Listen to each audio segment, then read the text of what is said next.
আজকে আমার রেসিপি পনির ইয়াখনি। অন্যান্য পনিরের রেসিপির তুলনায় এই রেসিপিটা কিন্তু খুব সুন্দর খেতে হয়। এটি বানানোর জন্য সর্বপ্রথম একটি শুকনো প্যানে ধনে, জিরে, মৌরি, শুকনো লঙ্কা, দারুচিনি, এলাচ, লবঙ্গ, গোলমরিচ নিয়ে ভালো করে ভেজে শুকনো গুঁড়ো করে নিতে হবে।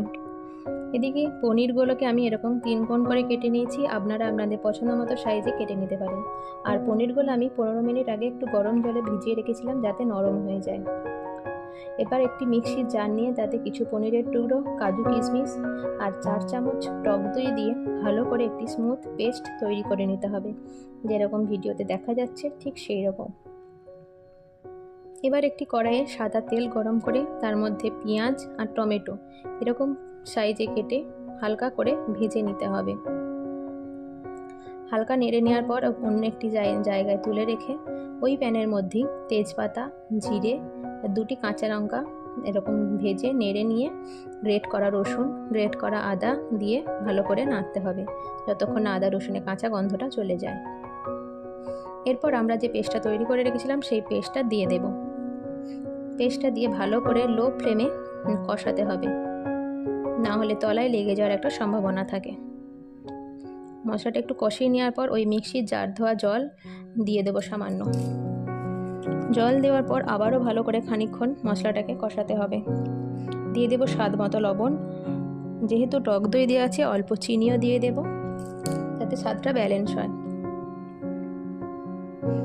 ভালো করে মশলাটাকে কষিয়ে নেওয়ার পর আমরা যে পাউডার করে রেখেছিলাম ভাজা মশলাটা সেইটা দিয়ে দেব। মশলাটা দেওয়ার পর আবারও অনেকক্ষণ ভালো করে কষাতে হবে। দেখুন, খানিকক্ষণ কষানোর পর যে পেঁয়াজ আর টমেটোটা ভেজে রেখেছিলাম সেইটা দিয়ে দেব আর পনিরের টুকরোগুলো দিয়ে দেব একে একে।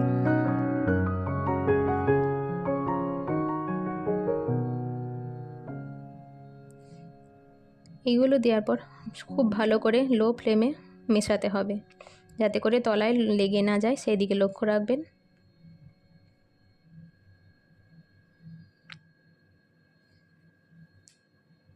একটু সময় নিয়ে কষাতে হবে। দিয়ে দেবো একটু কসুরি মেথি পাতা উপর থেকে। এটি দিয়ে আবারও ভালো করে নাড়তে হবে।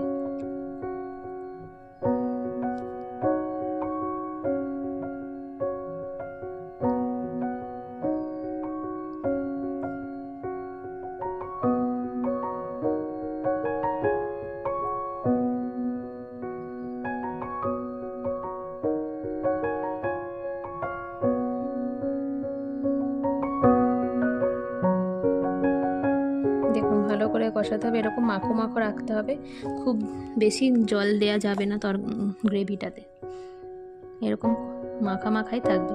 আপনারাও বানিয়ে দেখবেন বাড়িতে, আর কেমন হয়েছে অবশ্যই কমেন্ট করে জানাবেন।